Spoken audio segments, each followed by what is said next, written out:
Hello everyone, আসসালামু আলাইকুম। Welcome back to my channel. আজকের এপিসোডে আমি আপনাদের সাথে শেয়ার করব 3 পাউন্ডের খুবই মজাদার একটা অরেঞ্জ কেক রেসিপি। আজকের ভিডিওতে থাকছে কেকের বেস, কেক ডেকোরেশন আর এই সুন্দর ফ্লাওয়ারগুলো কীভাবে করানো হয়েছে। ডিটেলস আকারে ভিডিওটি শেয়ার করেছি, আশা করি আপনাদের থেকে ভালো লাগবে। চলুন তাহলে কথা না বাড়িয়ে রেসিপিতে চলে যাই। আমি প্রথমে কেকের বেস তৈরি করার জন্য শুকনো উপকরণগুলো ছেলে নিব। একটা ছাঁকনিতে আমি 1.5 কাপ পরিমাণ ময়দা নিয়ে নিচ্ছি, আর এটা আমি প্যাকেটের ময়দা নিয়েছি। আরও দিয়ে দিব 3 টেবিল চামচ পরিমাণ কর্নফ্লাওয়ারটা কেন দেওয়া হয় একটু পরে বলছি। খোলা ময়দা দিয়ে কিন্তু কেক হয়, কিন্তু পারফেক্টভাবে হয় না। তার জন্য আপনারা সবসময় চেষ্টা করবেন তীর ব্র্যান্ডের ময়দাটা ব্যবহার করার জন্য। আরও দিয়ে দিয়েছি 1.5 চা চামচ পরিমাণ বেকিং পাউডার, 1 চিমটি পরিমাণ লবণ দিয়ে দিয়েছি। এবার শুকনো উপকরণটা খুব ভালো মতো করে ছেলে নিয়েছি। এবার একটা হ্যান্ড হুইক্সের সাহায্যে শুকনো উপকরণগুলো খুব ভালো মতো করে মিশিয়ে নিচ্ছি। মেশানো হয়ে গেলে এক পাশে ঢেকে রেখে দিব। অন্য একটা পাত্রে রুমের স্বাভাবিক তাপমাত্রায় 6টা ডিম নিয়ে নিয়েছি। ডিমের কুসুম আর সাদা অংশ আলাদা করে নিচ্ছি। আপনারা চাইলে একসাথে দিয়েও বিট করতে পারেন। এবার এই সাদা অংশটাকে একটা ইলেকট্রিক বিটারের সাহায্যে 1 মিনিট মতো বিট করে নিচ্ছি। ডিমের সাদা অংশটাকে একটু ফ্লাফি করে নিব।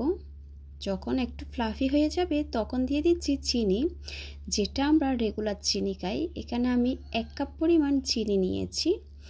অল্প পরিমাণ চিনি দিয়ে আবারও ইলেকট্রিক বিটারের সাহায্যে মিডিয়াম স্পিডে বিট করে নিচ্ছি। আর অবশ্যই কিন্তু বিটারটা থামিয়ে থামিয়ে বিট করবেন। একাধারে বিট করলে কিন্তু বিটারটা খুব তাড়াতাড়ি নষ্ট হয়ে যাবে। আমি চিনিটা একবারে না দিয়ে অল্প অল্প করে চিনি দিয়ে বিট করে নিচ্ছি। আর অবশ্যই কিন্তু এই ডিমের মেলানটা কিন্তু পারফেক্ট হতে হবে। আমার চ্যানেলে কিন্তু স্পঞ্জ কেকের রেসিপির সাথে সাথে কিন্তু ময়েস্ট কেকের রেসিপি দেওয়া আছে। আপনারা চাইলে আপনাদের পছন্দ অনুযায়ী যে কোনো ফ্লেভারে কেকের রেসিপি দেখে নিতে পারেন। আর আমার চ্যানেলে যারা নতুন এসেছেন প্লিজ সাবস্ক্রাইব করার জন্য অনুরোধ রইল। সাথে থাকা বেল আইকনটি ক্লিক করবেন, এতে করে আমি পরবর্তী ভিডিও আপলোড করলে আপনারা সাথে সাথে নোটিফিকেশন পেয়ে সবার আগে দেখতে পারেন।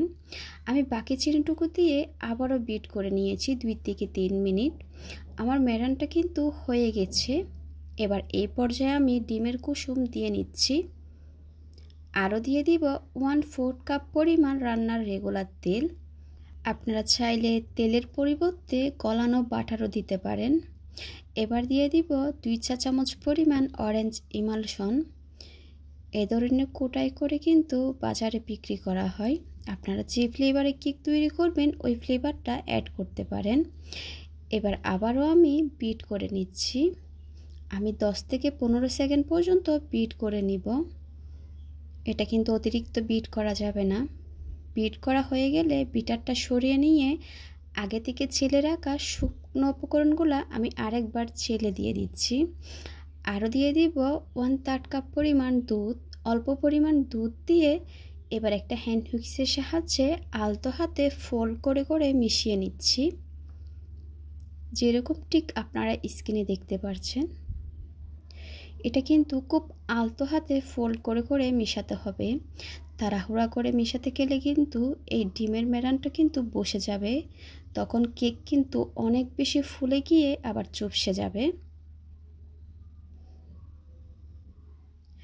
আমি কিন্তু অল্প পরিমাণ শুকনো উপকরণ দিচ্ছি আর অল্প পরিমাণ দুধ দিয়ে এভাবে করে মিক্স করে নিচ্ছি খুব ভালো মতো করে। আর শুকনো উপকরণটা আমি 2 থেকে 3 বার ছেলে দিয়ে দিচ্ছি। আবারও একটু স্প্যাচুলার সাহায্যে মিশিয়ে নিচ্ছি। এবার ব্যাটারের ঘনত্ব আমি আপনাদেরকে দেখিয়ে দিচ্ছি, ঠিক এরকমই হবে।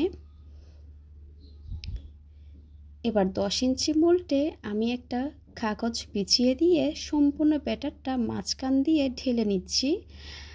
আপনারা কিন্তু অবশ্যই মাঝখান থেকে ঢেলে নেবেন।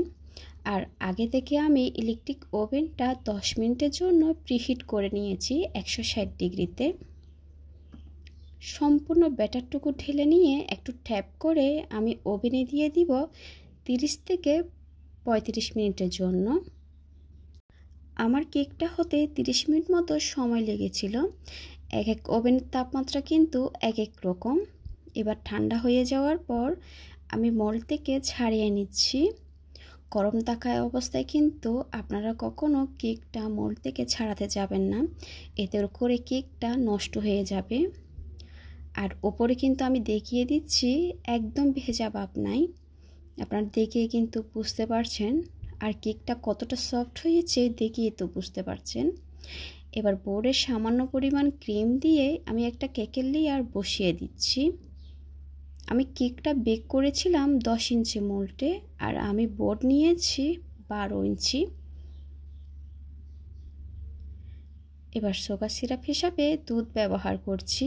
এখানে আমি হাফ কাপ পরিমাণ দুধের সাথে 3 টেবিল চামচ চিনি মিশিয়ে নিয়েছি। আমি কিন্তু সবসময় এভাবে সুগার সিরাপটা ব্যবহার করি। এবার পরিমাণ মতো ক্রিম দিয়ে একটা প্যালেট নাইফের সাহায্যে চারিপাশে ক্রিমটা ছড়িয়ে দিচ্ছি।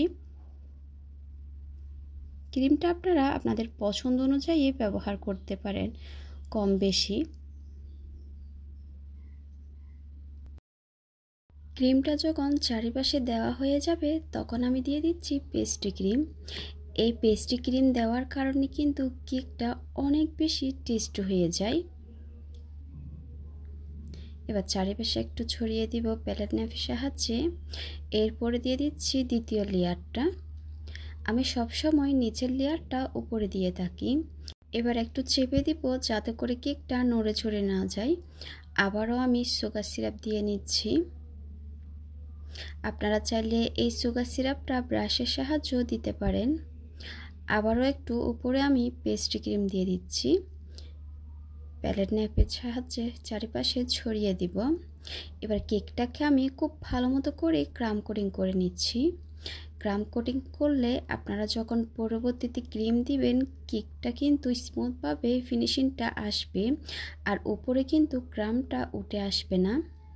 আমি কিন্তু সব সময় এভাবে ক্রাম কোটিং করে ফ্রিজে রেখে দিই আধা ঘন্টার জন্য। ক্রাম কোটিং হয়ে গেলে ফ্রিজে রেখে দিব আধা ঘন্টার জন্য। আধা ঘন্টা পর কেকটাকে আমি আবারও ফ্রিজ থেকে বের করে নিয়েছি। এবার কিছুটা ক্রিমে এক ইয়েলো ফুড কালারটা মিশিয়ে আমি ইয়েলো কালার করে নিয়েছি। নিচে আমি পাইপিং ব্যাগের সাহায্যে ইয়েলো কালারটা দিয়ে নিয়েছি। এবার আমি উপরে সাদা ক্রিমটা দিয়ে নিচ্ছি। আবারও প্যালেট নাইফের সাহায্যে ক্রিমটাকে আমি চারিপাশে ছড়িয়ে দিচ্ছি। এই পর্যায়ে কিন্তু মোটা করে ক্রিমটা দিতে হবে।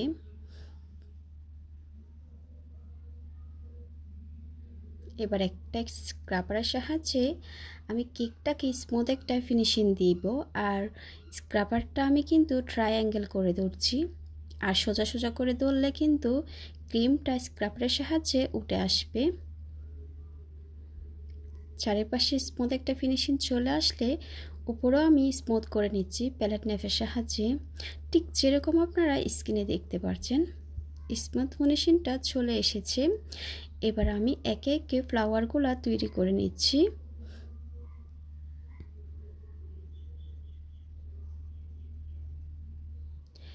একটার পর একটা প্যাটার্নটা বসাই দিতে হবে, ঠিক যেরকম আপনারা স্ক্রিনে দেখতে পাচ্ছেন। আপনারা চাইলে এই ফ্লাওয়ারগুলো আরও বড় করতে পারেন। আমার যেভাবে পছন্দ আমি ওইভাবে করে নিচ্ছি। একটা যখন ফ্লাওয়ার হয়ে যাবে আমি আরেকটা করে আপনাদেরকে দেখিয়ে দিচ্ছি।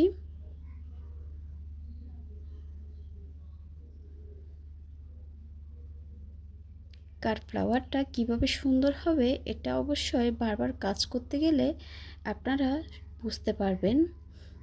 এক দুইবার করলে কিন্তু বুঝতে পারবেন না, কয়েকবার করলে কিন্তু ঠিক আপনাদের ফ্লাওয়ারগুলো পারফেক্ট হবে।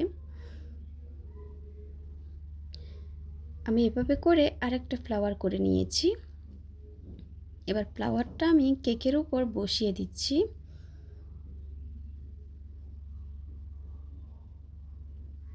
আপনারা ডেকোরেশনটা আপনাদের পছন্দ অনুযায়ী করে নিতে পারেন। আমাকে কাস্টমারে যেভাবে ডিজাইন দিয়েছিল আমি ওইভাবে করে দেওয়ার চেষ্টা করেছি। এবার কিছু আমি পাতা দিয়ে দিচ্ছি, কেকটা যেন দেখতে আরও বেশি সুন্দর লাগে। আর নিচের বর্ডারে কিন্তু আমি গোল্ডেন লিপ দিয়ে দিচ্ছি। গোল্ডেন লিপ দিয়ে দেওয়ার পর 2D নজল দিয়ে আমি কিছু ফ্লাওয়ার করে দিয়েছি ছোট ছোট করে। মাশাআল্লাহ, কেকটা দেখতে কিন্তু সামনাসামনি অসাধারণ লাগছে। আমি লিকাটা বসিয়ে দিয়ে এবার ছোটো একটা 2D নজল দিয়ে আমি আবারও একটা বর্ডার করে নিচ্ছি।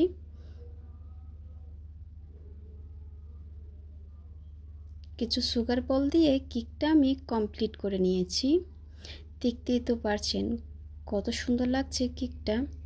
আশা করি আমার আজকের রেসিপিটা আপনাদের ভালো লেগেছে। ভালো লাগলে প্লিজ আমার চ্যানেলটা সাবস্ক্রাইব করার জন্য অনুরোধ রইল। আজকের মতো বিদায় নিচ্ছি। সবাই খুব ভালো থাকবেন। আল্লাহ হাফেজ।